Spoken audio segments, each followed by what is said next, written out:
Here, Paul is a patient. Number one reason he's here, he is a patient of Dr. Sam Malott. If you're looking at this, I am showing you this now. On not everybody's looking at this. Some people are listening to this. But if you're looking at this, look at this beautiful book written by a man who is a doctor, who has helped our guest here. Very welcome. Very glad you're here to spend some time with us. Do we have some camera on Paul? Is he there? Okay. I'm on camera. Not like I'm the Holy director. shit, You know, I wow. want to make sure you're covered. Wow. We had a guest in one time. The whole time I'm just looking at my mouse. That's kind of. But so you are a victim. There's so many jumping in points into this pool of information and conversation. I'm so looking forward to speaking with you because I'm just going to run a little bit through a tiny bio of yourself. Okay, so Paul is one of three brothers, and unfortunately, one of the brothers, unfortunately, is involved as a manager in Hollywood. So unfortunately, he's a great guy also. He has a Hollywood manager brother, and you were involved in Hollywood, and you're going to tell us about that. And, of course, your brother, unfortunately, your other brother, unfortunately, Phil Hartman, was murdered by his spouse, his wife. Is that the case? And that's a horrible story that anybody can look up, and it's not nice. And it's extremely difficult to think about it. We don't need to spend a lot of time on it. It's completely up to Paul. But I will say that sometime after Phil's passing, another gentleman whose name escapes me began a petition to get Phil marked on the Canadian Walk of Fame. Yeah, Alex Stevens. Alex Stevens. From Whitby, Ontario. Yeah, so he started this thing as a fan of Phil, and how could you not be if you'd ever seen him, and to get him recognized, and eventually he contacted you, or you came across that, and you guys pushed this thing into being. I found him on Facebook doing some research. We were trying to figure out what Phil's fan base was, right, and what was going on with it. And because I've been working on Phil projects, animating his comedy album Flat TV and another project, and in the process of trying to figure out what had happened with Phil's fan base, I found Alex Stevens, and I guess he had started the campaign in 2007, and we were at 2011 when I found him. And then we banded together, and by end of 2012, we had gotten Phil his star in the Cineplex Legends Award, and which I actually brought with me. Oh, fantastic! Yeah, because tomorrow morning I do an NBC interview for 3 hours for a documentary on Phil. Oh, that's right. You said that NBC is doing an hour and a half show? Documentary on Phil. Documentary on. They're going to talk to you for 3 hours. Wow. So, but anyways, so that was the start of getting Phil his star here, which took almost 3 years by the time we did it. Campaigning, everything you need to do. Yeah, because it's all vote-based, right? And what really kicked it over the edge was our common buddy Ben Miner. Oh, sure. Sirius XM. Yeah, and Joe Thistle came on board and gave us a month of promotion going into and we crushed the votes. Yeah, that's great. They said that we got more votes than ever in the history of the whole event. Wow. More votes than all the other people combined. Are you serious? Yeah, wow. Like we just not just for that year, but ever. Well, for that year. For that year, everybody else and then everybody else brother combined didn't get as many as we did for Phil in that one period. So that was a real high point in the whole thing, and especially considering Phil was the guy who gave me my first joint. Okay, so that's a great segue. Let's get to that. So you three brothers what are you spaced out by a couple, 3 years each or something? Phil and I were 5 years apart. Him being older than you? Or? Yeah, I'm the youngest brother, and John is now over 75, I'm sure. So, and so Phil would be 70 now. Okay, so you're all Canadian boys. Yeah, we're all from Brantford, Ontario, and then and is that where you got your first joint from brother Phil? No, Down in the we States. moved to California when I was young. I was 5, and so I would be 13, 13. And Phil would be 18. Okay. And it was the 60s in L.A., you know, and Phil was a surfer and I was a surfer, and you know, Phil and John were what I call first generation hippies. Okay. John, being a manager in the music business, he started in the mailroom at William Morris with David Geffen. Oh, right. He worked for Colonel Tom Parker for a year as his secretary, and he managed Elvis. Yeah. So he has a chapter in one of Elvis's biographies. That's Elvis Presley for some of our younger listeners. Yeah, and I mean, and one of the great John stories is the Colonel had him move Elvis out of his house in Palm Springs, and he finds the gold lame suit. Right. So he takes the gold lame suit to the nearest drugstore where they have a photo booth, and he puts it on and gets pictures of himself in it. That's amazing. In Elvis's suit. In Elvis's suit. And I like, you know, and we as kids lived right next to the LA airport. And so when John would do the mailroom run to the airport to pick a client up, they would, you know, drive right by my parents' street. And so one day I come home from school and there's a limo in front of the house, and it was always John, you know. And I go in, and you know, I was 12. I didn't know shit, you know. And here's Elvis, you know, my mother's freaking losing her shit, right? Elvis is in the living room. That's funny. With my brother, and I'm just like, whatever. And then later I learned that the story was they were coming from the airport, and Elvis asked John about, so where are you from? Where do you live? He goes, well, matter of fact, my mom lives right here. Right. And he goes, are we going to see your mom? Oh, amazing. And he was just, no, I'm taking you to the Colonel, you know? Right. And he said, oh, no, we're going to go see your mom. Oh, that's the best. And so they go, and I was coming home from Catholic school and walk in, and here's Elvis with my mother, right? And then that was the kind of stuff that happened. Did you make him a peanut butter and banana sandwich? I didn't even know who he was, right? Because the Beatles, right? Sure. That's incredible. So okay, so this is the thing that is a bit of a concern. We were talking earlier about this, and you said that your brother gave you a joint.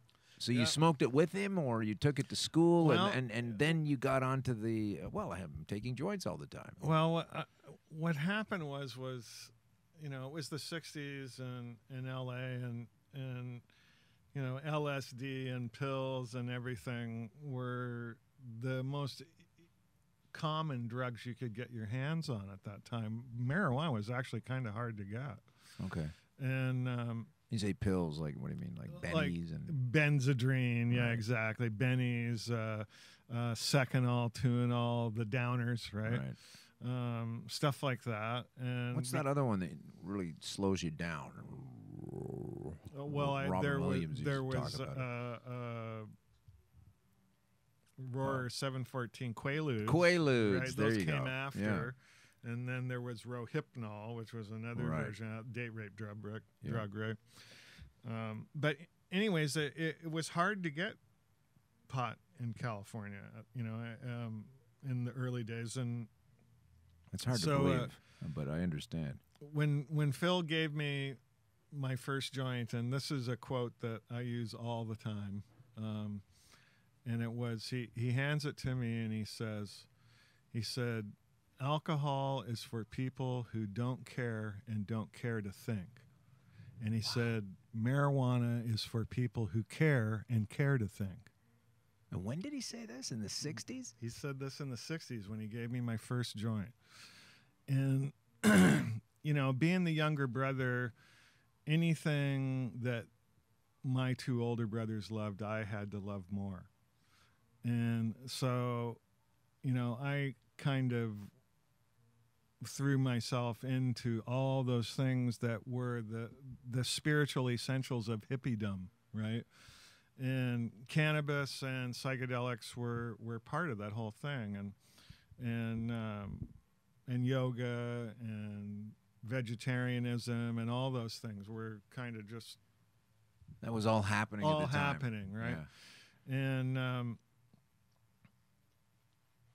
so that was the beginning of my sojourn with cannabis, and which, because I was a surfer, Phil was a surfer, and he gave me my first surfboard and first joint, and my life was a series of firsts with him, and so I had to learn everything about it, you know. And I went to Mexico, and I traveled all through Mexico, and I went to, like, I read the Carlos Castaneda books, and Sure. and those were like roadmaps for me, and so I ended up going to all those places in those books, and ended up spending a good 6 years in the province of Oaxaca, and became intimate with cannabis there, and the people who were growing it and exporting it. And So and back then, did you know about trichomes and all of these No, different things that no, we we're didn't know. rolling around in now? No, we didn't know shit. You just knew to We- grow it. Well, we knew what was good, right? Yeah. And the thing was that, you know, with my brothers in the music business of the 60s was driven by good cannabis and psychedelic drugs, right? I mean, all the music that we enjoyed from that time period was blossomed because of those things. Sure. And so I naturally kind of evolved into selling weed into that market. And so everybody I knew, The musicians in musicians, producers, directors, film people, you name it.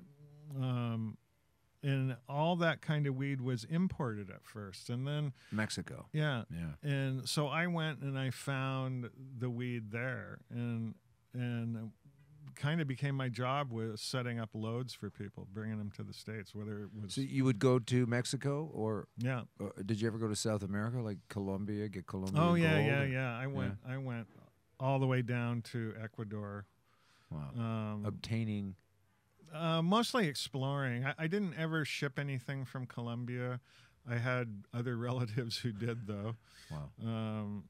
But I went looking just to see. I was fascinated with the culture, you know, and the generosity of the people there, and did a couple of very large grows down there myself, which was extraordinary. What? Give me a number. Give me some kind of number to help me with large. Large, 50,000 plants. Okay, I was gonna say that's Yeah, huge. You know? yeah. Amazing. Yeah, and on my Facebook page, you see pictures of stuff, of fields I bought and things like that. Yeah. And my cover for traveling down there was photography, so I always went with a huge amount of camera equipment, and I photographed the shit out of it. And how many people do you have helping you doing that? I just have to make sure you're a bit closer to the old.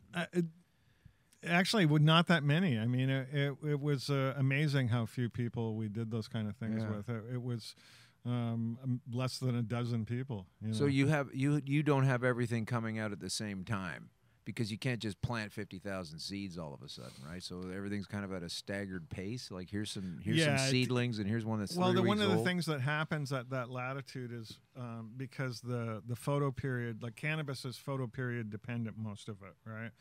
Photo period dependent means it is signaled to go into bloom when the days get shorter, right? Right. So when you're at that latitude in southern Mexico,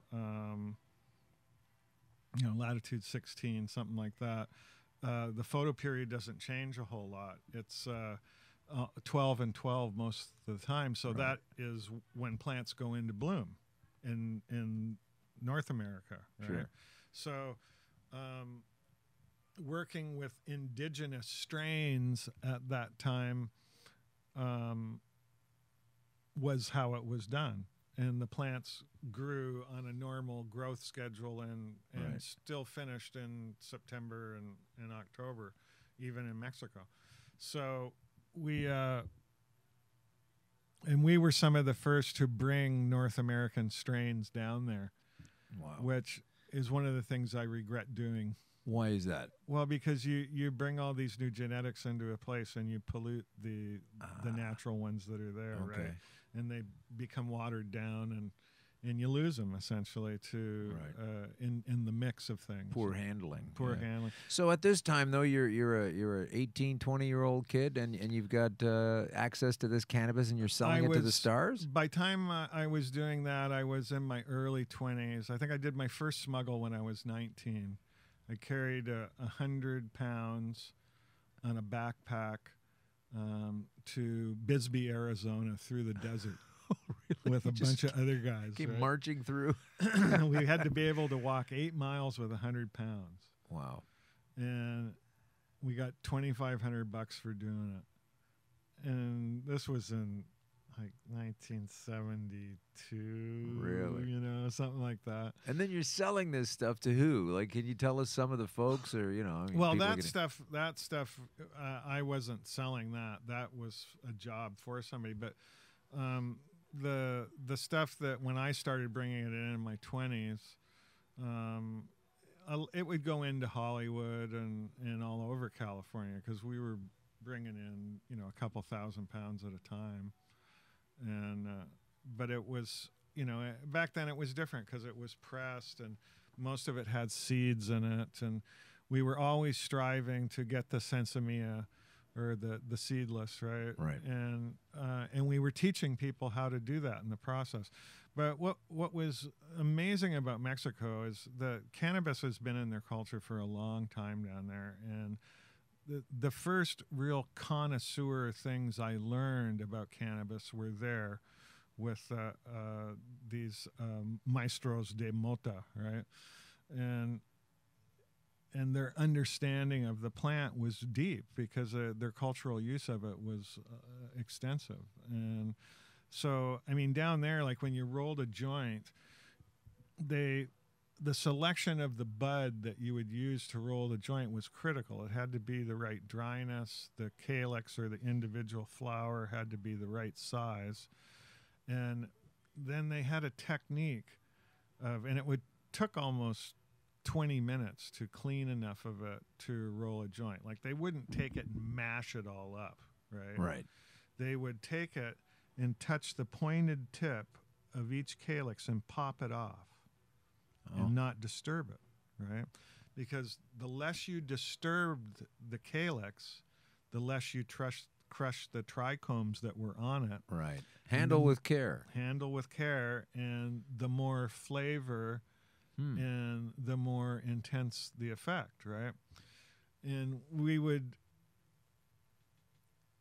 have these really interesting. There was 3 guys that rolled joints. That one guy, it was his job. That was all he did. His name was Gasolino. He worked at a gas station, so they called him Gasolino. And they would say, "Una gasolino, por favor," right? One gasoline joint, por favor, right?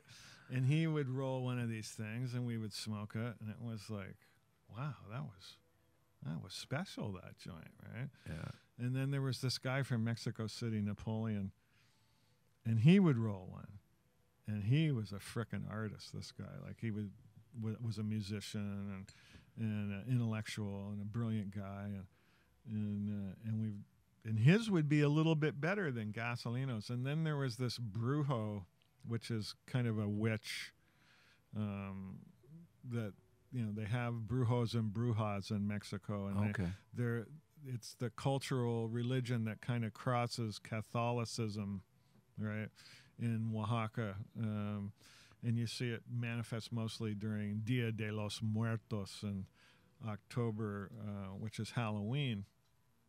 But the brujo, so one day they had him come to do a ceremony for us, right, called Olympia, a cleansing ceremony. Okay. And so he brings a bundle of these herbs and a turkey egg and a bunch of stuff, and he comes in, and there's a whole bunch of us, some Canadian girls and some people from France and Germany and all these Mexicans and some Indians and my friends that I lived with, right? And the brujo would take some cannabis and prepare a joint, and we all smoked it. And he actually prepared a few of them, and his preparation was beyond perfect. It was like, holy That's so shit, fascinating. man. Like, this was incredible. Like, just the technique of his rolling of the joint made it exponentially stronger, right?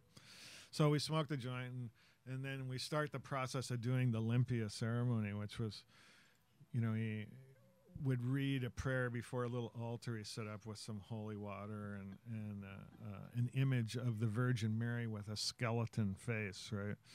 And then you would take the bundle of herbs and you would scrub yourself with it, right, and pass it to the next person. And then the turkey egg came, and he would cleanse himself with the turkey egg and pass it. And by the time the turkey egg gets back, the room just smells of the herbs that everybody's been scrubbing themselves with. And he drops the turkey egg in the glass of water, and the water boils. And Okay. you're going, what the fuck is that? And and the Canadian girls, they're like, well, what are they going to ask us to do next? Take our clothes off, and it was mixed reactions going on in the room. But and afterwards, he breaks the egg and drops the yolk in the water, and he reads the yolk, and he tells you if the limpia has been successful, right? Wow. In which our case it was. But so there was this ongoing cannabis culture that was down there, an indigenous ethnobotanical culture in southern Mexico that Yeah, this is something I want to bring up because a lot of people think, courtesy of some folks holding public office now, and generally racism in general, is that, yeah, the Mexicans use cannabis because they're a bunch of lazy stoners and they're just sitting around, and that's where it came from. But it's not. It goes back into, their history. The thing is that a lot of Mexicans don't use cannabis. And culturally, it was the indigenous people that were using it, and not very many of them. And it was a subsistence crop that enabled them to feed their kids in the off season, right? And so these kind of survival crops, and you see them emerge in these agrarian cultures, in Afghanistan, India, China, all these kind of places where you have a struggling third world culture. This crop is the one that saves their asses, right? Because it's a hardy crop, it's in demand, it relieves all kinds of pain and suffering, and they can grow a lot of it and pay their bills, and their food crops often don't work out, Yeah, because these are hardy, right? That's the other thing. You don't have to keep replenishing the soil, and that's incredible. It really is magic in a lot of ways. I used some heart magic, man, at the beginning of the show due to these knowledge points and Sam himself. Just before we get moving on, I do have to do a little plug here for the Source Turbo. I'm endorsing this thing. This is a turbo machine, the Extract Craft. Go to extractcraft.com and you'll see their cool little food processor looking deal.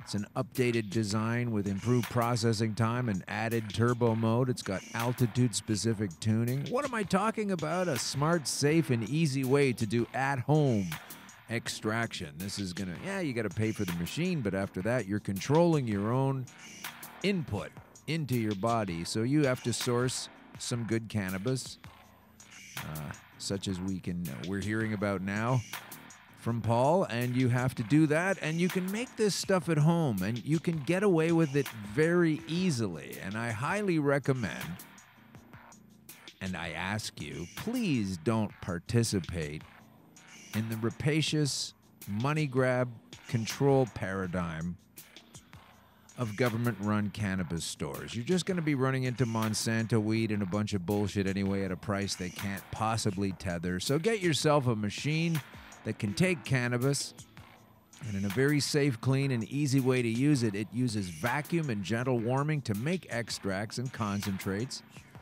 And it uses alcohol, but it does recover and reuse it, saving you a lot of money on that solvent. It pays for itself in a very short time. It's a fully enclosed, closed-loop system. It restricts odors to almost nothing, which is another great way to get away with this.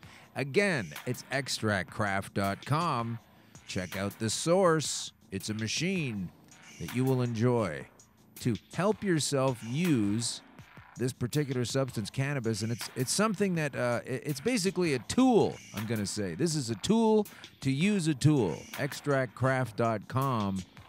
Look it up at your closest laptop, convenience, or phone. Extractcraft.com.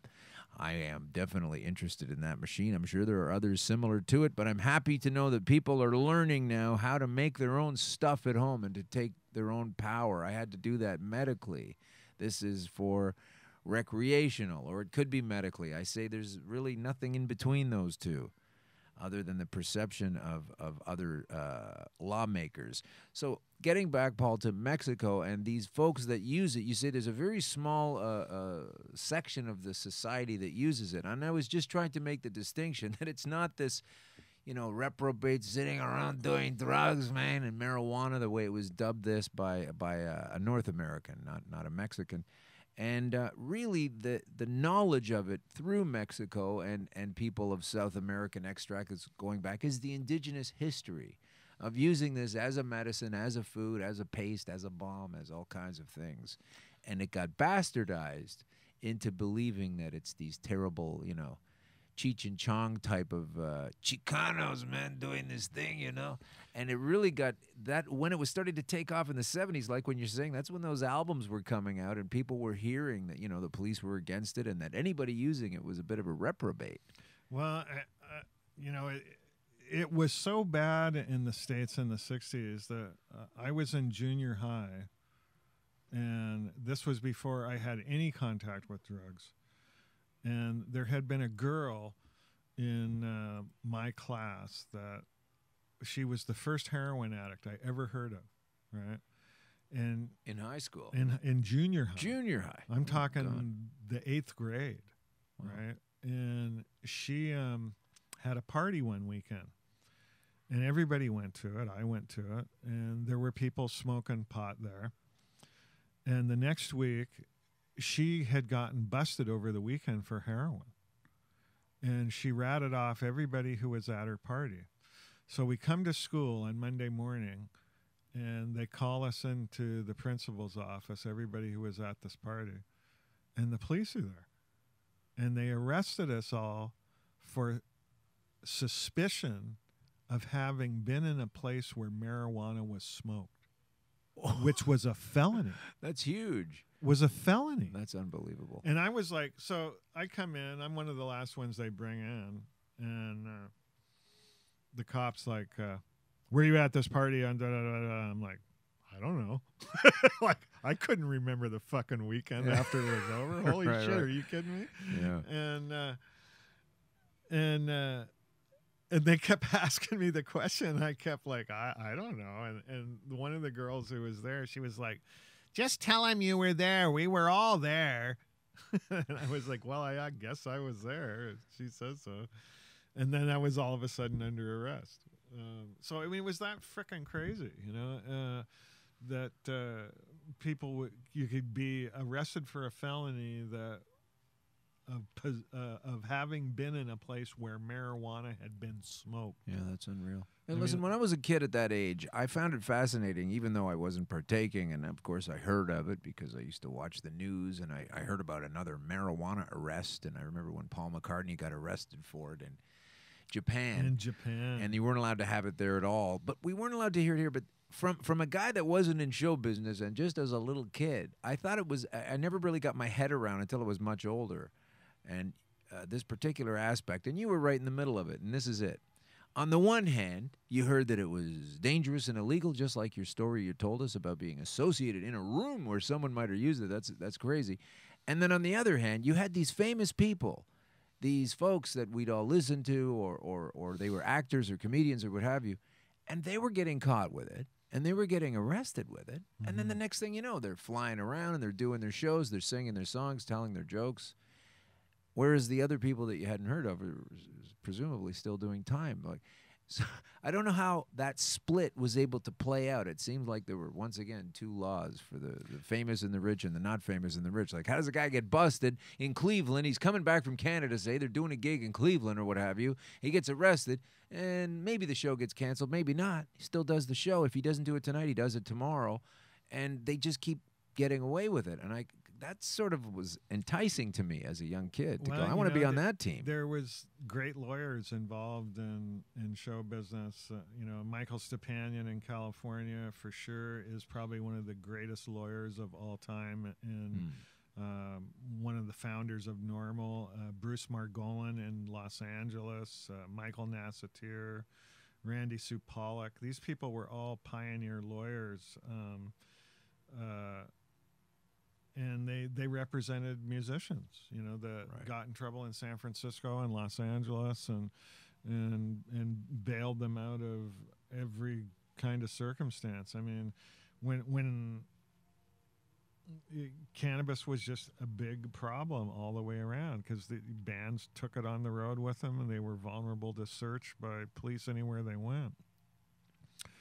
And then we evolved through all that stuff, and look where it is now in the States. In California, legal for recreational, and 1996 they went medical, and in 98 was when I got did my first legal medical grow there, but I'd already been growing it for more than 25 years at that point. And then, when I finally did get caught and go to prison and get deported back to Canada, and where it was evolving to, I from my point of view, I never understood that it was evolving into this medical thing, right? Right. And when I finally started the process of getting diagnosed with cancer, like you, I had been a long time natural medicine person due to an allergy I had with a substance called gum arabic, which was the binding agent used in almost every pill, coloring in capsules, you name it. I couldn't gum arabic. That's not something you can take in. Not something I can take in. I couldn't eat an M&M without going into anaphylactic shock. We just put it on your rider. You need one. No M&Ms. No M&Ms with this guy. No Oreo cookies. So when I started the process of, and the interesting thing was the picture they used in the promo was in the beginning of stage of when I was getting diagnosed, and I'd gone out to Saskatchewan for my second winter out there, and I got diagnosed in Saskatoon. Diagnosed with prostate cancer. What degree? Where were you with that? I was a Gleason of 10.7. Ooh. My PSA was nothing even close to what yours got to. I was 12.7 at my highest. 12.7. Which is, they consider it's full-blown cancer, Yeah. And I knew that I wasn't going to do chemo from the very beginning when I started. As soon as they told you. Well, no, as soon as I started the process of doing continuous PSA tests, like every 2 weeks I was doing them. Right? Oh, right. And my numbers I started at 6.7 and went to 12.7, right, in about 5 weeks. Just kept climbing up one more. Yeah. And so I left Ontario, went to Saskatchewan, got into a prostate cancer clinic there, and they did the biopsy and diagnosed it. And then they come and they give you your options, right?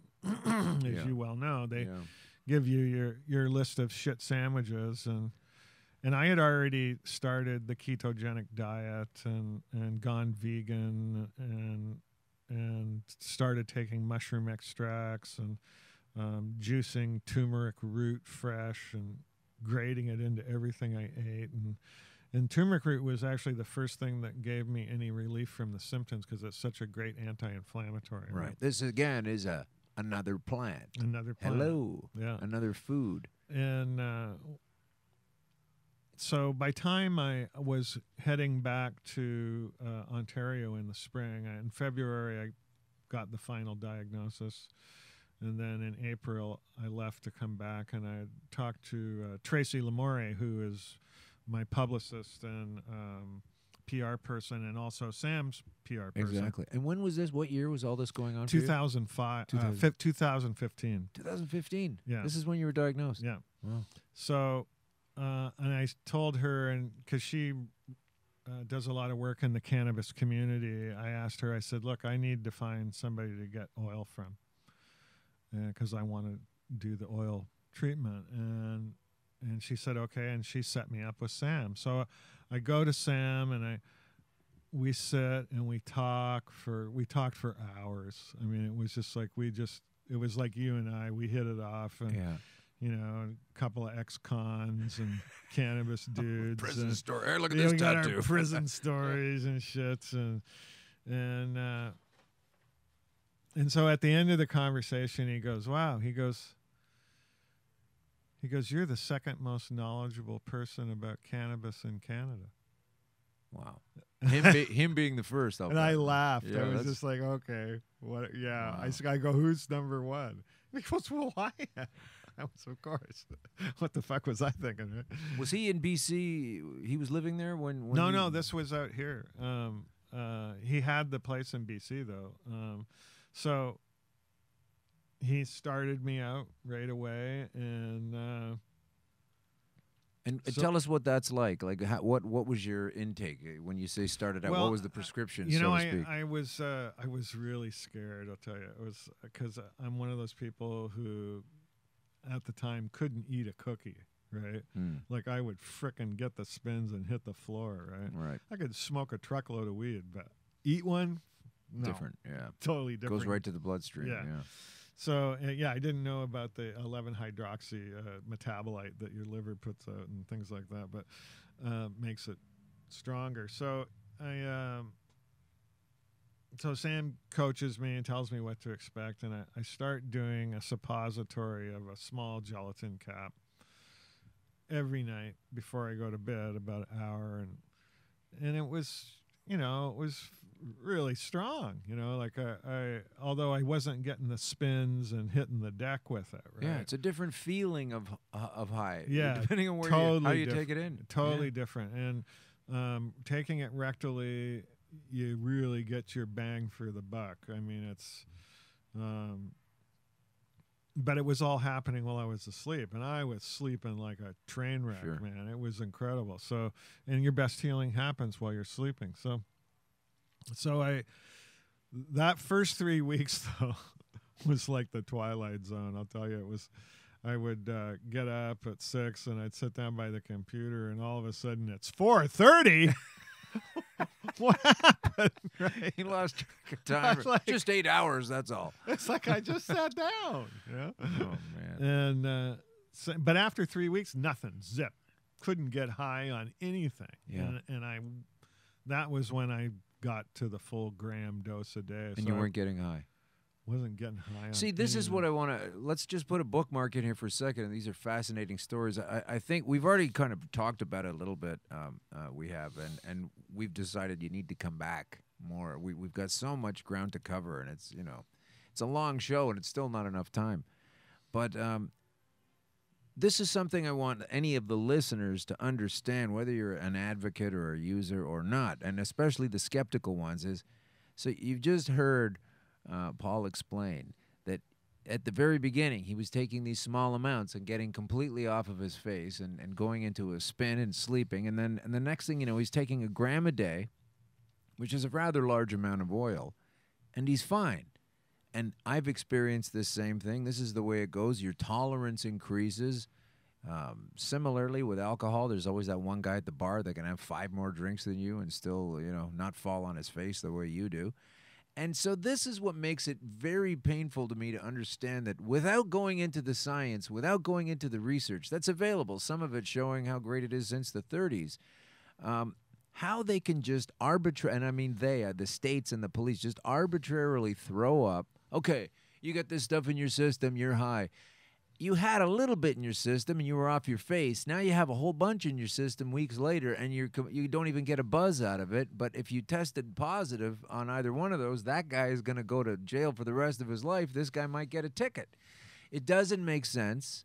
They're not using science. Whenever they've had science before, like the Ledane Commission or what have you, through the past, they just blow it off and they use it. They put it aside and they will shape this punitive, restrictive policy around it forever. There are so many footnotes in here that I was able to draw attention to. But going back into your time as a younger man in California and providing, cannabis to the stars and the bands and etc., how do you're an older man than myself, how do you see that same trope over and over again without getting so sick of it and fed up with it? I mean, it just never changes. Well, we would say every year it was, oh, well, it'll be legal in 5 years. Right. We've been saying that since the 60s. Yeah. And so it really, to say it was frustrating was an understatement, but the kind of perseverance that cannabis users have in the face of the adversity of the whole situation is commendable. We don't give up. We use our brains to think and progress in a logical manner to accomplish our goals. And that's one of the things when you're reading Sam's book that you see, like Sam went through a lot of really crazy, scary shit being an Italian guy, in an immigrant family here in Canada. Sure. And all the things that he was associated with. And I can't get over the story about Pablo Escobar handing him the gun.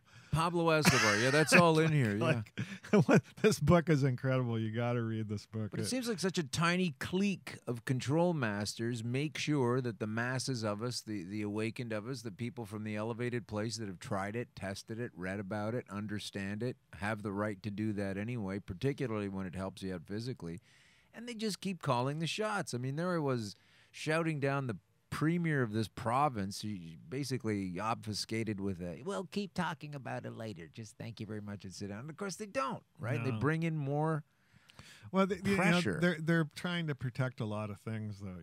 It's like all right, you got Big Pharma here that's gonna lose their asses on this legalization thing because people don't take aspirin anymore. They don't take Tylenol, ibuprofen, and rightfully so. I mean, people don't realize that 15,000 people die from taking Tylenol every year. It's like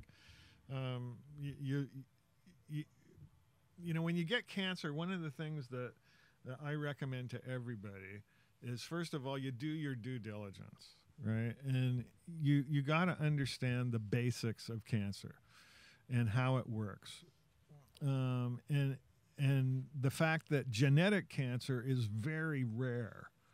The actual phenomena of real genetic cancer is a very rare thing. But it's widely believed by most people that, oh, your dad had this, you'll have this. Well, yeah, and sure, and I've seen that. The thing that probably affected me most in the whole process was that when I got diagnosed, eight of my friends were diagnosed with cancer. Wow. A business partner and a client in amongst them. My business partner, who was instrumental in getting Phil his star on Canada's Walk of Fame, Angel Rosenthal from Chicago. She got diagnosed with cancer. Her first chemo treatment killed her. Happens to 2%. Nobody tells you this shit, right? Okay, so the next one, a client, a musician, a brilliant guy, part of a writing team from Norway, John Ravneg and Geir Wergersen. John Ravneg was the lyricist for this duo. These guys are like the Lennon and McCartney of Scandinavia. They had a band called De Presleys. He gets, fair-skinned guy, gets a skin cancer, goes into his lymph nodes and his neck. We think, holy shit, the lymph nodes are around his vocal cords. Right. He's never going to sing again, right? He didn't make it a year. Another friend had a spot on his lung, had it removed. It was cancer. Opted to do preventative chemotherapy. And again, you got to read the drug interaction warnings on everything that you are thinking about doing, because all chemotherapies cause a secondary cancer. His just happened to be a hereditary one because his sister had died from it. Both his mother and father had died of liver cancer. They gave him the chemotherapy that gave him liver cancer. Everything metastasized, spread to his bones and his neck. They took out vertebrae. The guy was dead in less than a year. I didn't have anybody except for one person I knew that made it 14 years.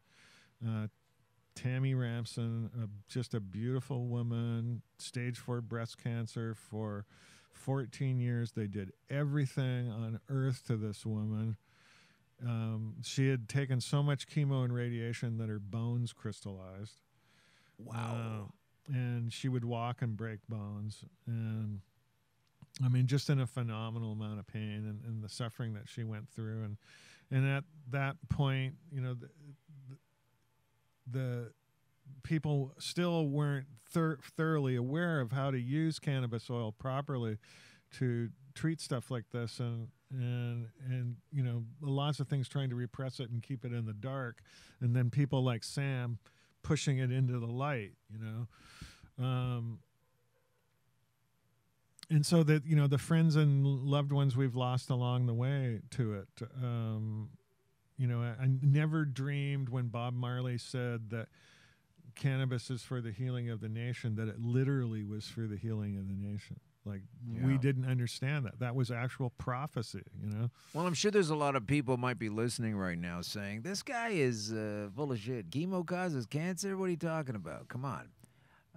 So let's go to some fake news. Here's something from the National Enquirer. No, I'm just kidding. It's actually from ncbi.nlm.nih, National Institute of Health.gov. Here it is. Chemotherapy causes cancer. Exclamation point. Says it right on the report. They're actually using grand punctuation such as this. A case report of therapy-related acute myeloid leukemia in early-stage breast cancer. So this is just one example. Use of chemotherapy and radiotherapy in the adjuvant setting has improved survival for many patients with malignancy. This is what they say. Unfortunately, multimodality treatment can come at a price, in particular therapy-related malignancies. Say that again. Therapy-related malignancies. This has importance in that patients must be made aware of this potential detriment from therapy, and doctors must consider this diagnosis in those patients who are cancer survivors and presenting with health problems. We present a case report, and it's all below here, and a brief overview of the literature regarding chemotherapy-induced acute leukemia following therapy for early-stage breast cancer. You really have to do a little reading. You have to do a little spending of the time and say, hey, tell me all my options, doc. Tell me what you've got. Give me all my numbers. I want all the hard lab data for sure, but I need more data from you before I fully decide to make a decision. I can't even believe the saga that I had once sitting at a guy's desk, and he's saying, are you going to take this or not? I said, what's in it? He goes, you have to tell me whether you're going to take it before I can tell you what's in it. Oh, my God. Huh? Oh, God. You know, the scary thing is when you look, and again, the doctors here in Canada are only allowed to tell you what the approved treatments are, right? Right. They can't tell you, oh, yeah, go out and do cannabis. That's not how they do it here, right? And you know, our whole process of even getting to a cannabis doctor is kind of odd. You know, like we have our family doctor. We say, we would like a referral to a doctor for an evaluation. Right. To see if cannabis could help me. So your doctor makes an appointment for you with a cannabis doctor. And then the process goes from there. So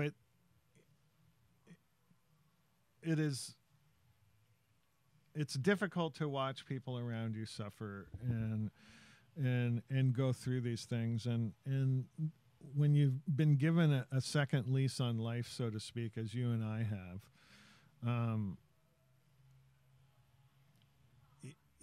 we look at one of the great problems is people don't do their due diligence, right? They get a disease, they surrender themselves to a doctor. And because the doctor in our minds is the know-all, cure-all, and he's going to do the thing that is the best for us. Well, when everybody's on the big pharma tit, they're only going to do what's good for big pharma. And if all their options are just big pharma options, then you can look at statistics like this, and cancer statistics are very skewed. And it goes back to the very beginning. When you do your due diligence on cancer in your personal study, you find Dr. Otto Warburg, right, who got the Nobel Prize in 1931 for discovering the cause of cancer: poor oxygenation of the cell. Wow, that's interesting. Poor oxygenation of the cell. How does that happen, right? That's your next stage in the process. Wow, it happens lots of different ways. It happens when your body isn't throwing off toxins. Your kidneys and your liver are overburdened and you're not removing things, and the cells get polluted. It also happens when the body's pH becomes so acid that it sets up a circumstance where it's advantageous to cancer cells. The next thing that happens is excess sugar in the body. You have too much sugar in the body, you're too acid, cells are starving for oxygen, and all of a sudden they do something that is very odd. They are programmed to survive, right? Every cell in the body is programmed to survive. And so it's deprived of oxygen, it's taking in excess sugar in an effort to combat the lack of oxygen. The sugar ferments in the cell and further distresses the cell and causes it to do something that's very unusual. It becomes fully differentiated from what it was and turns to cancer and starts to grow out of control. And that's how it starts, right? Now, there's different ways that deoxygenation of the cell happens. It can happen from chemical pollutants. It can happen from viruses. Viruses do the same thing, especially superbug and stealth viruses. They block the ability of the cell to handle oxygen. I discovered this about my prostate, that every time a virus hit me, my PSA numbers went up, right? And that I thought that was really interesting, and that's one of the flaws in the PSA test is that right. A lot of times guys don't have prostate cancer, they have a prostate infection. Right, or prostatitis or some condition. Exactly. Yeah, so you get a misdiagnosis there, right? Yeah. So, I mean, there's a lot of homework you have to do, and then you can determine your approach to how you're going to do it. And we had been talking about the ketogenic diet, you and I, and that was one of the things that Sam stressed a lot was like, you got to equalize the playing field with the cancer. You take away what it likes. Right. So you remove everything that creates glucose in your system from your diet. You're no longer living on a carbohydrate charge, right? And you're making the transference of your body feeding on healthy fats. You try to eliminate as much of the animal protein as possible. It acidifies your system and makes it more advantageous for cancer as well. So if fat is your fuel, what are you eating? I mean, you're not eating butter because that's from a cow. You're not eating cheese. What? I ate a little bit of butter and a little bit of cheese. Just then butter is one of the best fats for you. But as a ketogenic diet item, you would eat butter? I would eat a little butter, yeah. I tried to get a very big mix of fats, right? So what's dinner? Give me an example of what that would... my dinner, every meal was a big salad. Okay. A huge fricking Oh, okay. salad So with there's no fat in there. That's just well, the fat came from olive oil, hemp seed oil, nuts, nuts, seeds, a little grated blue cheese maybe or something, just a touch, to get you appease the taste buds, to appease the fat fairy, right? The cheese fairy, the dairy fairy. You take coconut butter at all? I did coconut too, like whatever I could get a healthy fat from that wasn't an animal product, right? Let me read from Sam's book here. Yeah. Because this is all bullshit, right? I mean, this is just an anecdote you're throwing out here. Yeah. Says here that thanks to Paracelsus, he was around a while ago, and the ensuing Age of Enlightenment, cannabis made a triumphant return to Western medicine. Right down to the end of the 19th century, cannabis and science journeyed hand in hand. Advances in, I'm saying this because people ask, what? Oh, come on, it does all these things? How can it do that? You're just high in your perception. No. Advances in anatomy and surgery showed that cannabis was useful as an anesthetic, an analgesic, an anti-inflammatory, an antispasmodic. Every medical school taught its students about cannabis, both in Europe and North America. An Irish doctor in India, William O'Shaughnessy, in the 1830s. And this makes me laugh when I read stuff like this. It makes me pissed off. It makes me happy. All of that goes on at the same time when I read that a guy 170 years ago, or whatever it is, demonstrated that cannabis okay, so that's not an anecdote. He demonstrated that cannabis had a medicinal effect on cholera, tetanus, and infant epilepsy, which has been, more latter-day evidence of that in some of the guests I've had on the show and some of the kids you can see on YouTube just crushing their epilepsy with cannabis usage. An English doctor in London, John Clendinning, declared cannabis superior for treatment of all psychological diseases. He doesn't say one or the other. He doesn't pick a couple. He says all psychological illnesses. A priest named Robert Burton heralded cannabis the antidote for melancholy. Not prayer, not fasting, this particular fellow, but cannabis. The Queen Victoria's personal doctor, J.R. Reynolds, in the 1890s. So that's 60 years on from this previous thing. He was the Surgeon General. He wrote in the prestigious medical journal The Lancet, quote, "In almost all painful maladies, I have found cannabis by far the most useful of drugs." Why do people making legislation now pretend like this stuff isn't around? Dr. Reynolds was a pioneer of mental health and demonstrated that cannabis could mitigate dementia. Now, it sounds to me like a lot of these folks making the laws and the ones giving the tickets out and taking you to court need this substance. It should be some kind of mandatory cannabis ingestion plan. Yeah. I think, it's amazing that we're having these same arguments over and over again in the face of all the research that has been done in Israel and in Spain and now there's more than 100 studies here and when you start into the process of using cannabis oil to treat something like cancer, the funny thing is that you experience many different levels of what it can do. You experience what it can do as a metabolism regulator. Like I weighed 217 pounds when I started the ketogenic diet and the cannabis oil treatment. And by the time I was done, I weighed 172, which was what I weighed in high school, and I felt like frickin' Superman. Right. I felt so incredible. I had also experienced the anti-inflammatory aspect of it. That it's the most powerful anti-inflammatory you can take. Yeah. And one of the first places I noticed it was the lack of swelling in the cerebral cortex of your brain. For headaches? Well, or what do you mean? What we don't realize is that when we're being bombarded constantly by stealth viruses from the environment, from water and food and all kinds of things, some of these viruses get inside the blood-brain barrier, and as they're dying off from the immune system ramping up, they put out a neurotoxin. The neurotoxin causes anger, fear, depression, and apathy. So 3 weeks in to my cannabis oil treatment, all the inflammation in my brain disappears.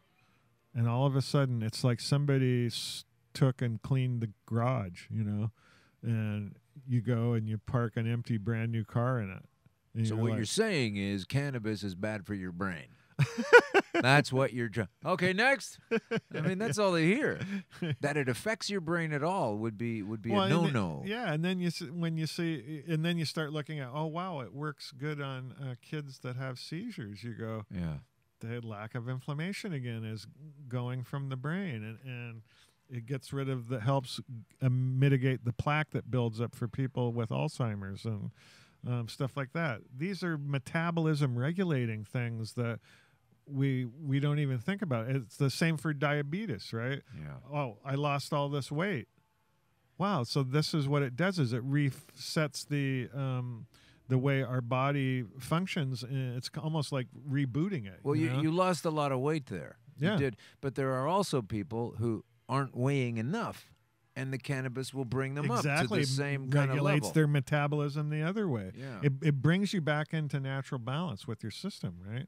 So I went back to what my body's natural weight should be, right? Right. That's incredible. So this is the kind of thing. I talked about this earlier on the show. Just a throwback. The folks listening already know this, but there's this article here that says, research lacking on medical marijuana. New prescription guidelines suggests. While enthusiasm is very strong, good quality research has not caught up. It's more like the reportage of the hidden available research has not caught up. Well, one of the problems in the United States and Canada is that we don't recognize research from anybody else. That's true, right? too, yeah. Oh, well, the research wasn't done here. Right. I tried to import some agricultural products into Canada, humic acid and fulvic acid, right? Oh, right. Good stuff. Very important stuff for plants. And at the time, it was on the approved chemical list for organic farming here. But they had not had any university studies that proved anything with it, so you couldn't actually legally sell it. And it was like, excuse me, that puts Canada 50 years behind the times, agriculturally speaking. Yeah. And they have that same equation. It's like, it doesn't work. And you say, no, it does. They say, there's no research. You say, let's do something. They go, you can't because it's illegal, and you're back to the top of it. Another classic example is bioremediation, things that break down toxic chemicals in the environment, hydrocarbons, oil, things like that. Mushrooms, yeah. In the United States, there's a company that makes bacteria that eat pollutants. Now, which means that you can bioremediate gas station soil on site by just treating it with these freeze-dried blocks of bacteria that when they get wet, they go into the soil and they eat the hydrocarbons. And when the hydrocarbons are gone, the native bacteria eats them and they're gone. That's it. Perfect. Or you could just dump Corexit all over the Deepwater Horizon spill and watch it ruin everything. Yeah. So okay, let's get into a little bit. We still have some time left, even though we obviously need more time together on these topics. Let's talk about what it does to your brain, not just in an anti-inflammatory sense, but in the folks that shout this down as an effective means. It's always about fear. It's always about it's going to ruin your brain, and you shouldn't do it till you're 24. And there's certain timelines and rules and strictures. If we can just peel that back for a second, you've just shown, and I understand this as well, the anti-inflammatory aspect is amazing. But what else does it actually do to your brain that can help you? Because what I'm saying is, I'm not a scientist, but I have experienced realizations and awarenesses, certain thoughts that seem to come from nowhere, and then you find out that they are backed up. I've got about half a dozen incidents in here where this doctor, who I don't take anything away from his research ability, but I came across these same things. We had a guest on a couple of weeks ago. It was last week.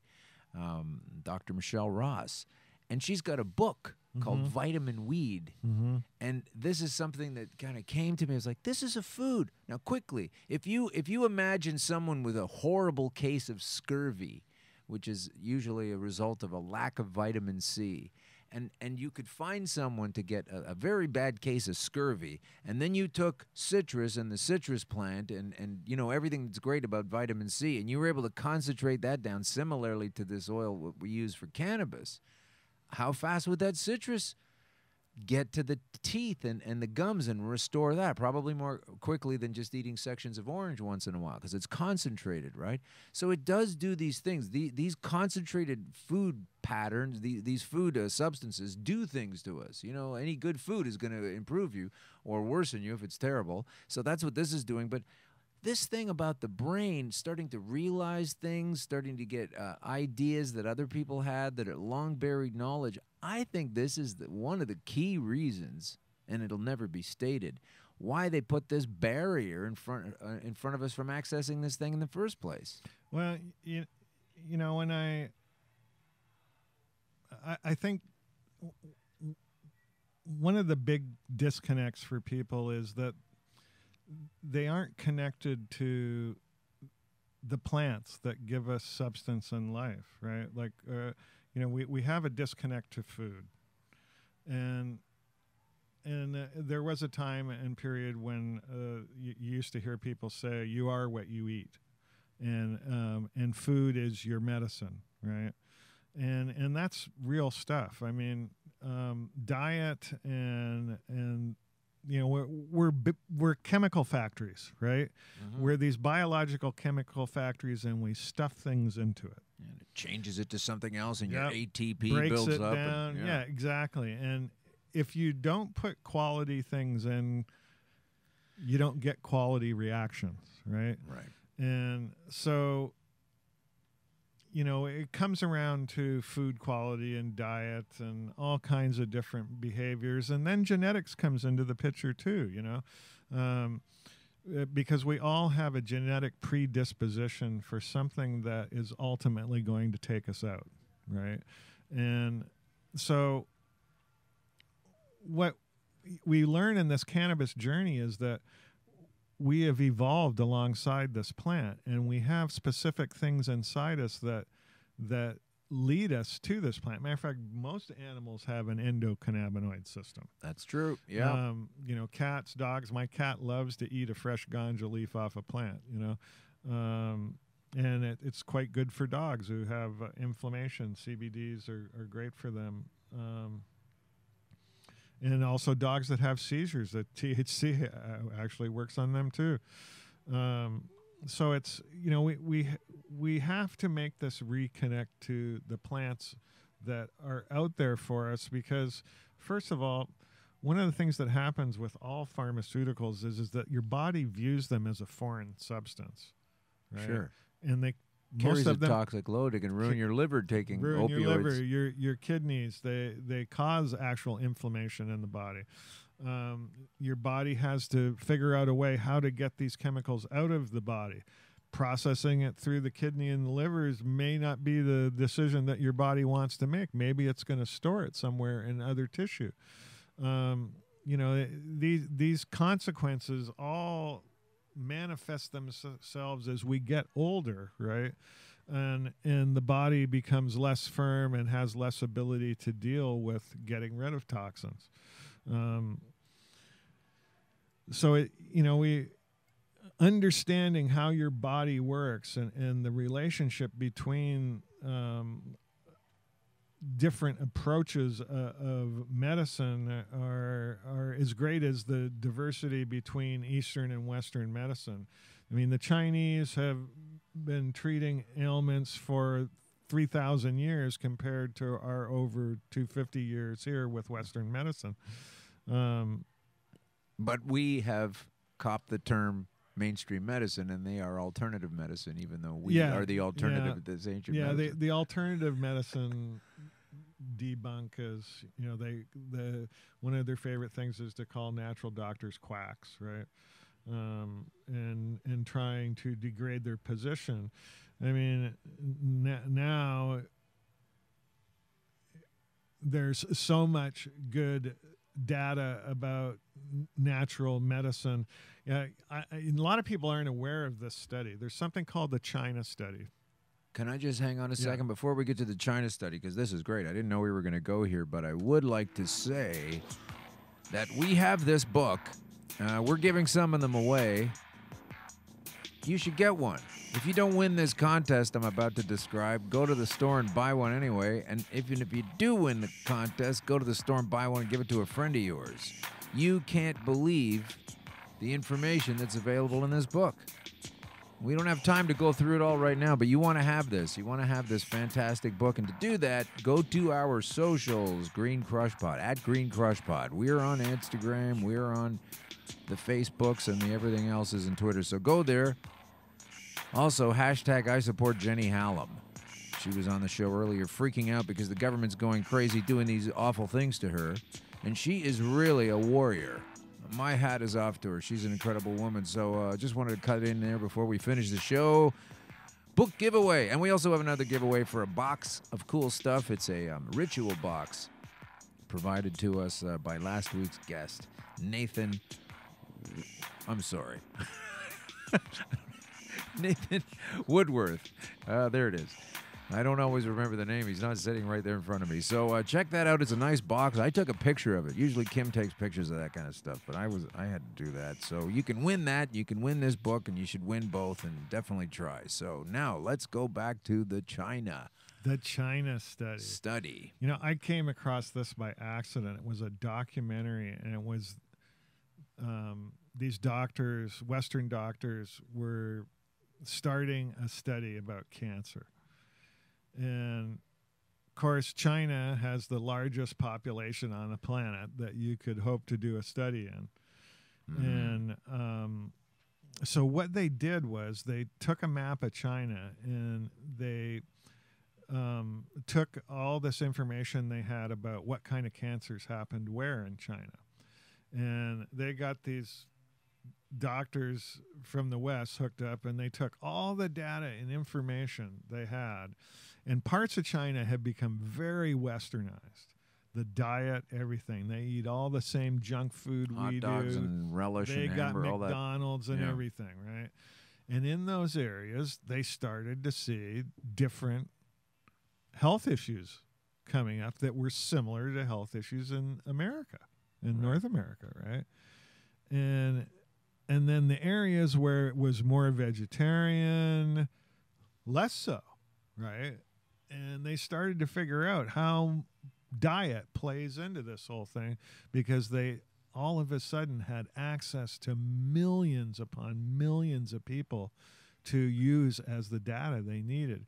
And if you do a search on this, you'll come up with a documentary about it. And it's just a brilliant film. So what are the greater implications of this study? The greater implications are that, you know, the less animal products you are inclined to eat, the less cancer there is, you know, and the less other illness issues, right? Isn't this why those Texas meat purveyors tried to sue Oprah or something? She was saying something like this in the early aughts. They freaked out. She lost a lawsuit against them for saying a fact. Yeah, those kind of things, they call them slap suits, and it's based on who has the most money wins, right? Yeah. Yeah, I mean, the whole battle over diet and meat and stuff is, you know, like I eat meat, but I lean toward vegetarian diet most of the time, and I save those things as a treat. Well, when I was a kid, we used to eat meat. We ate meat, and we would eat meat 3 times, maybe 4 times a week, and that would be like bacon on Saturday morning, right? Probably, and maybe a roast or a meatloaf on Sunday night. Yeah, and from this, your chicken you'd was have a couple of somewhere. sandwiches. You'd have a chicken, and that would be it. And the rest of the time, there was soup and sandwiches and salads and pastas and this and that.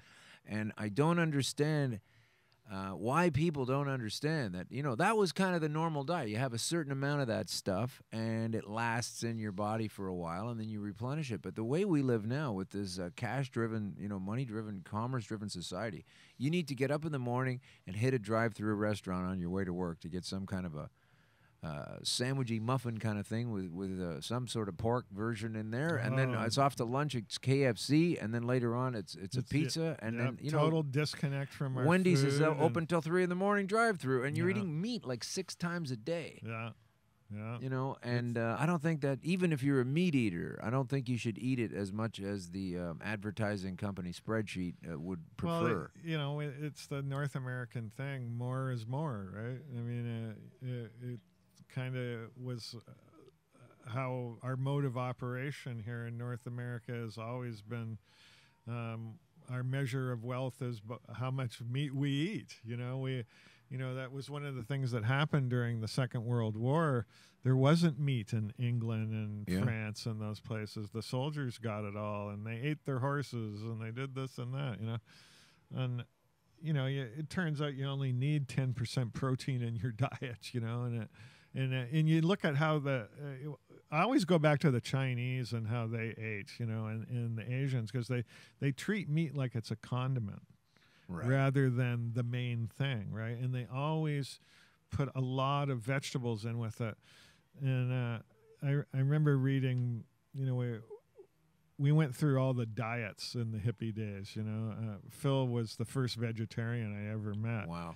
And his first diet was the macrobiotic diet. Okay. Which was a Japanese diet developed by a guy named George Osawa. And macrobiotics has to do with eating foods that are indigenous to your environment but are pure foods, and eating a lot of vegetables in conjunction with them, and all whole organic things, and a lot of brown rice, right? Yeah. And then from there, the next diet was Arnold Ehret's mucusless diet healing system, right? And then there was Food Combining Made Easy by Dr. Herbert Shelton, which dealt with what foods you should eat together and how they affected your digestion and stuff like that.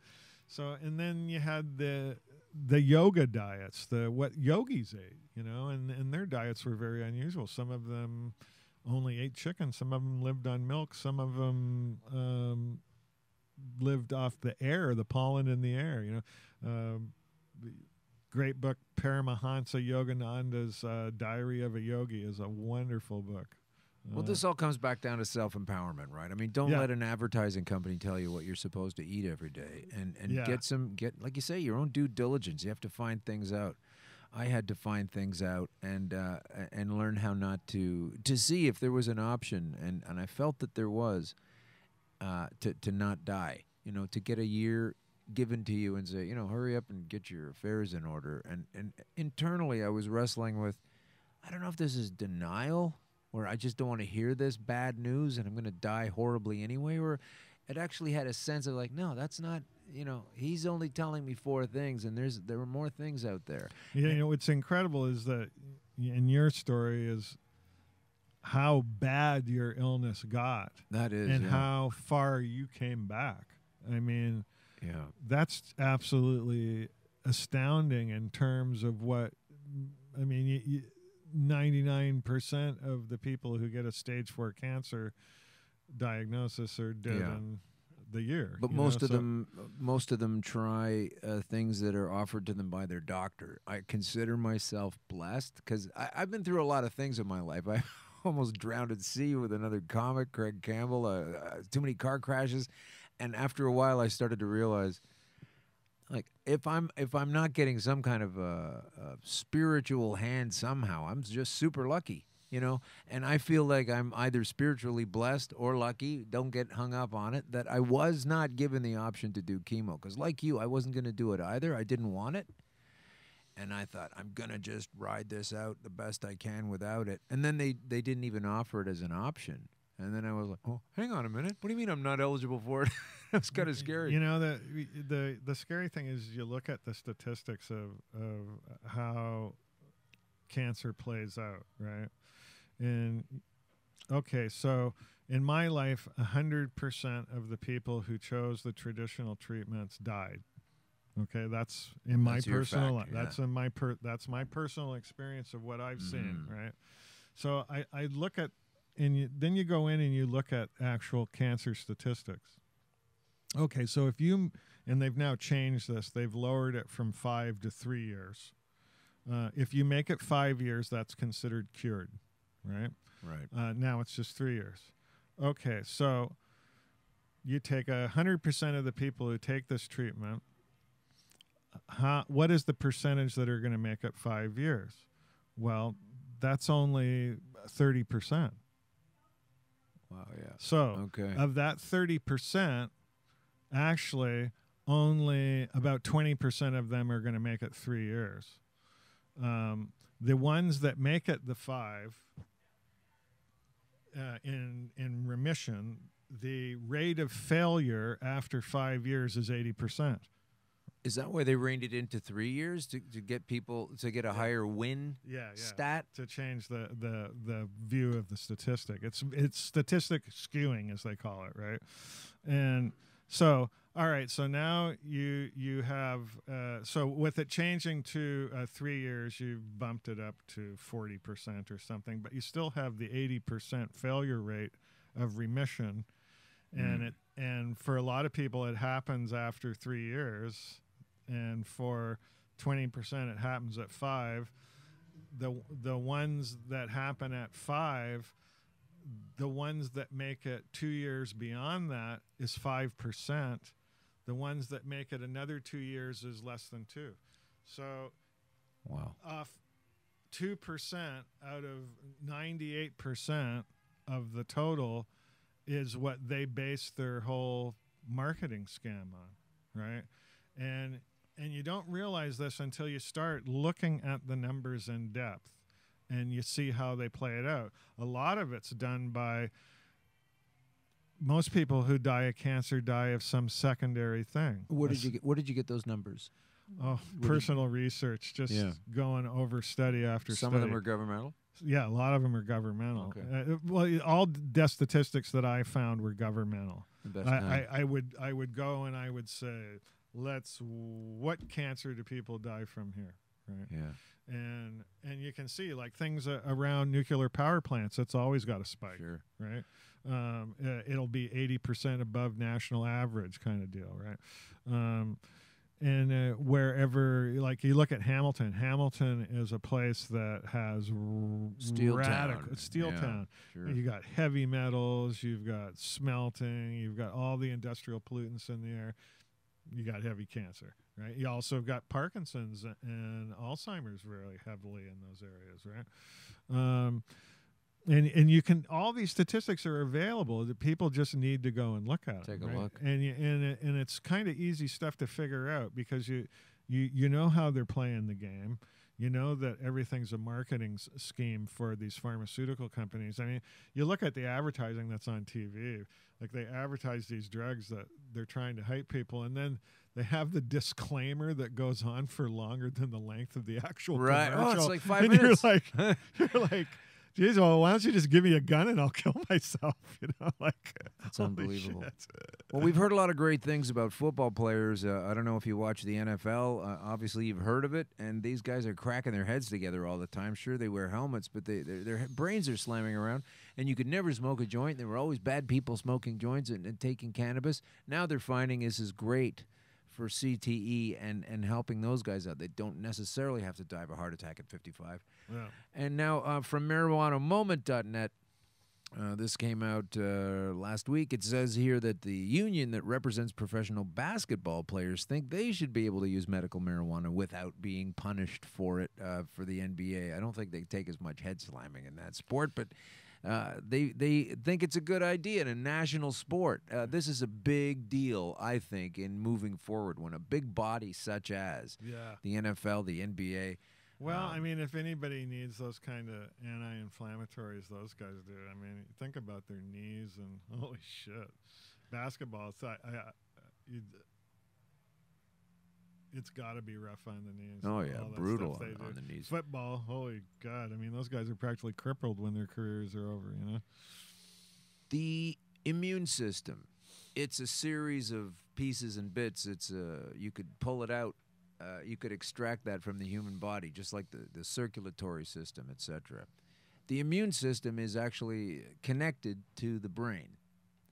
There are different pieces of the brain, the cerebellum and the frontal cortex and all of these different pieces. I'm not obviously I'm not a brain surgeon, but there you go.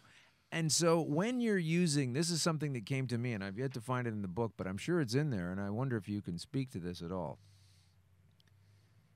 So like you say, I was my doctor last year in April. He called me his only Lazarus. He said I asked him about why I was doing so well, and he said I've had people not as bad as you get not as good as you're at right now. The arc on your journey is incredible. You were way down here, now you're way up here, and it happened twice. And he called me his only Lazarus, and a lot of the thinking and the ideas that I've been able to come up with and this isn't any kind of braggadocio. I'm saying these are thoughts that have come in because I've been using this substance and focusing on it. And so going back to this thing, the immune system is connected to the brain. If you're firing up your immune system and you're using this cannabis substance to turn things around for your immune system to do its job and to eliminate these problems, that to me is hand in hand with the fact that you're improving the circulation and the use of the brain. You can't just be improving your immune system and your brain sitting over here not picking up any of that benefit. So when you're firing the whole thing up, it's like a rusty old engine. You might have an old rusty tractor in your barn and look at this thing, doesn't even run.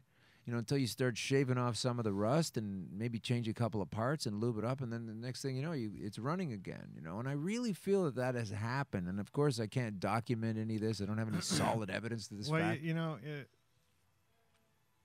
You can't separate all the systems in the body, right? Right. They all work together, right? Yeah. And so symptomatic diagnosis is not the best way to diagnose something, right? Like they do their blood work, and a lot of it's based on chemistry, and I'll give you an example. When we test for hepatitis C, we test for 6 kinds. That doesn't take into account the over 270 kinds of superbugs of Hep C. How many kinds? Over 275 kinds. We're all doomed. Well, with that number. Ultimately, we are doomed. But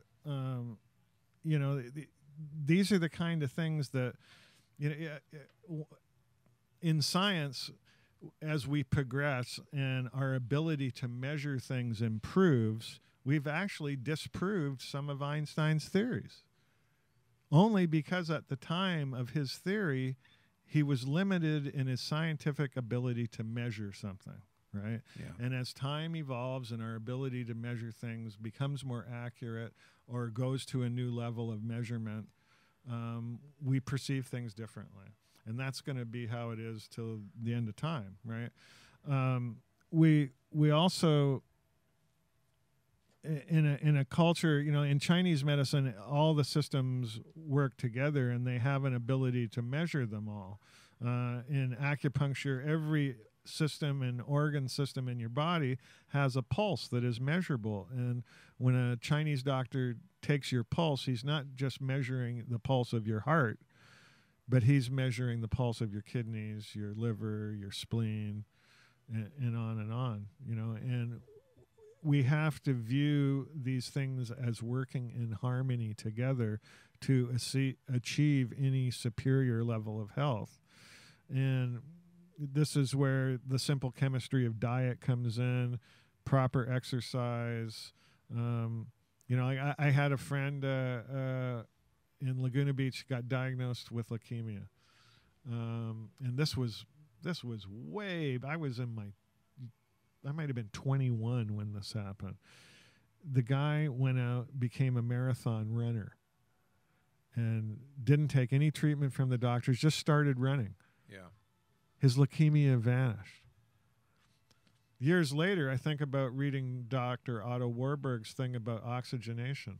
Right. Running, forced oxygenation of bang, the system. bang, bang. You're pumping it in like crazy. Leukemia is gone. Sure. Like, what the hell? So is it that simple? I mean, and in some cases it is, right? And in your case, more complex, and mine not as complex as yours. But, you know, we have to take a whole bunch of things and harmonize them together at the same time.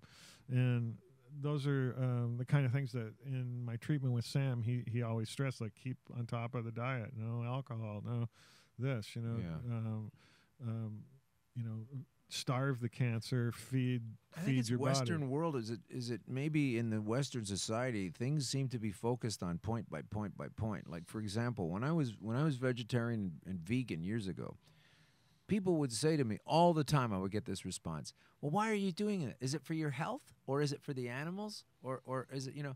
And you start to realize, why do you have to pick one reason? Why is there one reason why a person would do this?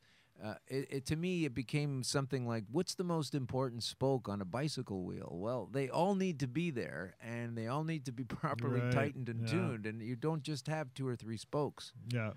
You know, and I started doing it initially for health reasons, and then as I was working my way through understanding what a vegetarian, then eventually what a vegan is, I started to get other benefits out of it, and that's when I realized it's not just for one reason. There's a lot of different reasons. The things you learn about your body and how it works is, you know, it's like if you think you have an allergy to something, eliminate that thing, see what happens, you know? I mean, and your body will react, and it's about paying attention. We get so disconnected from our bodies that, you know, whenever you see somebody who's gotten very fat, that's happened over a long period of time. You know, and they don't perceive the changes that are happening in their system often because they're too wound up in making a living and paying taxes or raising kids or whatever, right?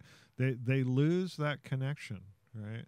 And the whole thing is coming back to being grounded and staying connected to ourselves and our body, and interpreting the things that our body tells us. You know, we evolved alongside this plant that gives us knowledge. You know, it really does. And that was one of the things in the process of gardening and farming. Every plant and everything I learned to grow taught me something. And so there is knowledge to be gained from everything. Your food is knowledge.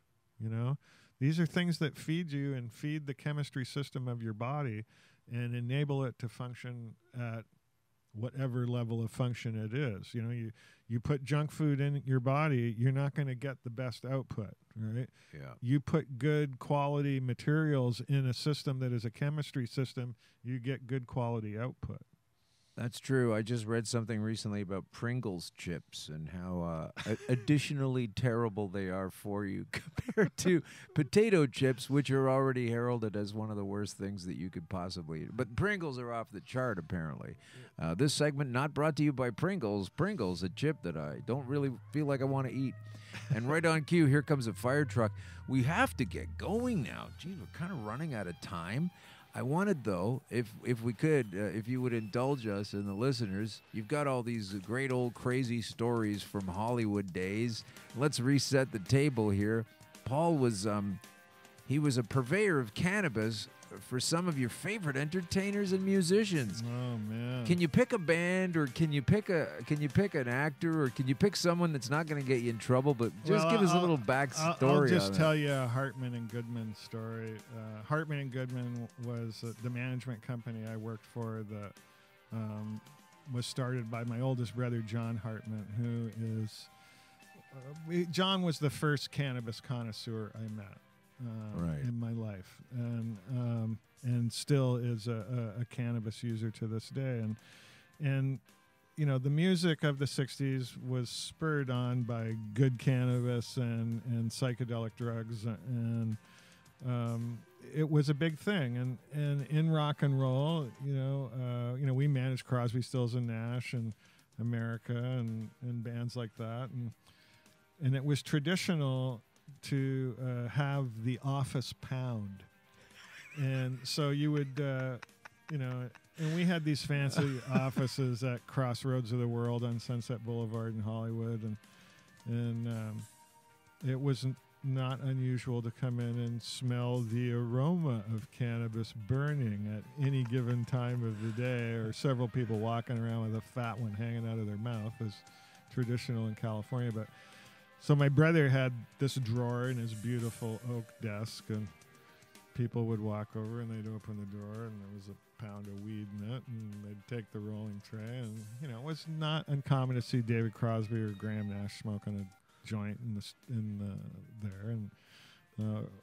And for David, it wasn't uncommon to see him snorting white stuff. But everyone knows that. You're okay. Yeah. So, no, I used, you know, Ringo Starr was in Robin Williams.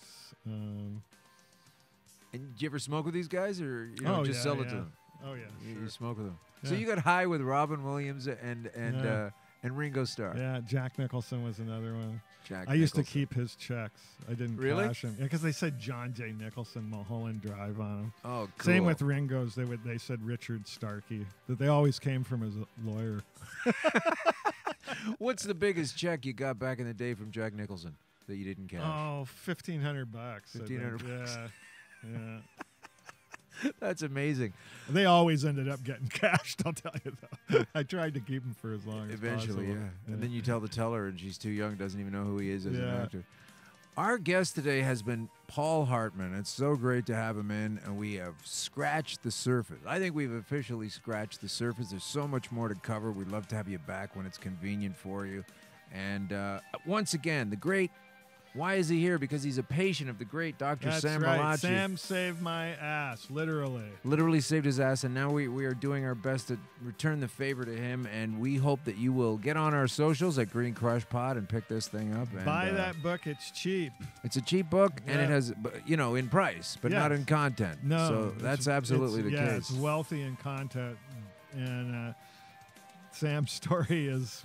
a holy shit story. That's all I got to say. It's a holy shit story with another coda at the end, and I hope we can turn that around for him. So basically, before we get going, a couple quick more stories we have to get to right now. Here it is. We've been talking about who says it's effective and who doesn't say it's effective. There's not enough research, says this Mark Allen fella here up in Canada. And then we have a judge in the United States who is saying that he has heard Army veteran Jose Bellin talk about the horrors of the Iraq War, which left him with post-traumatic stress disorder. I'm sure you don't have to stretch too hard to imagine that. Being sent into a country on false pretenses to participate in an invasion that creates a lot of dead bodies and the relatives of which decide to suit up and attack us several years later, that's going to cause some PTSD. This gentleman says that the drug helped him, cannabis that is, cope with the best symptoms. Cope best with the symptoms that he had.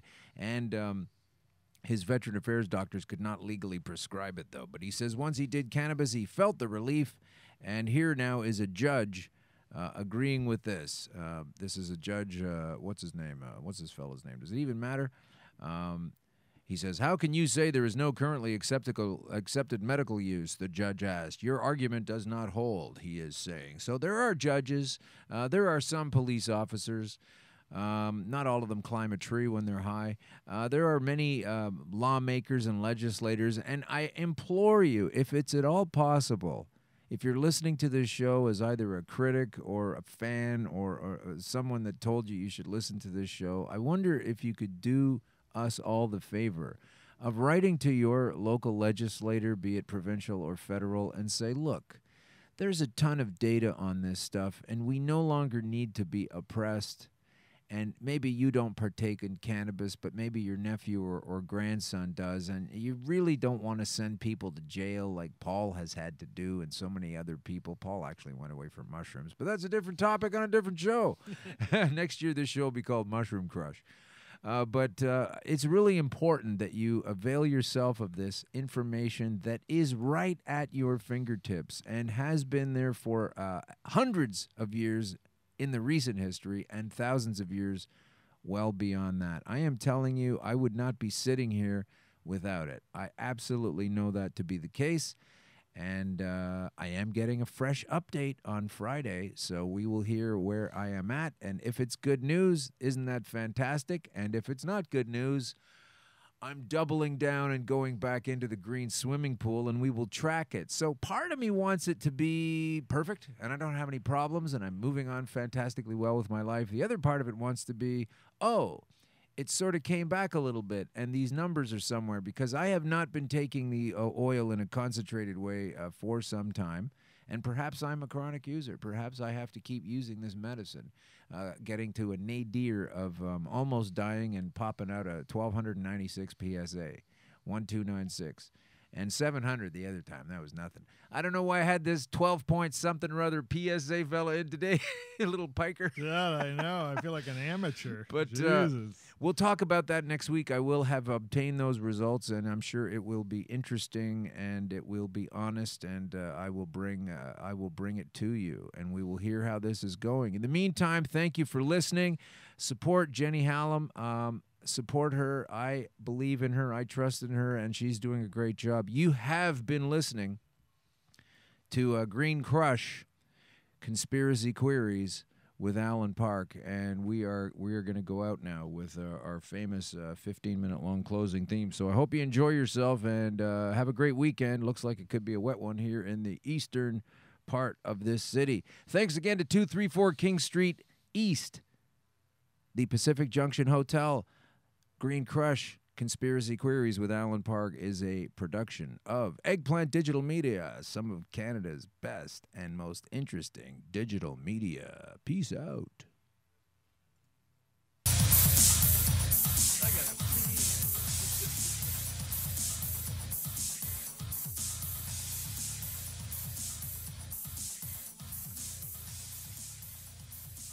Deserve to know.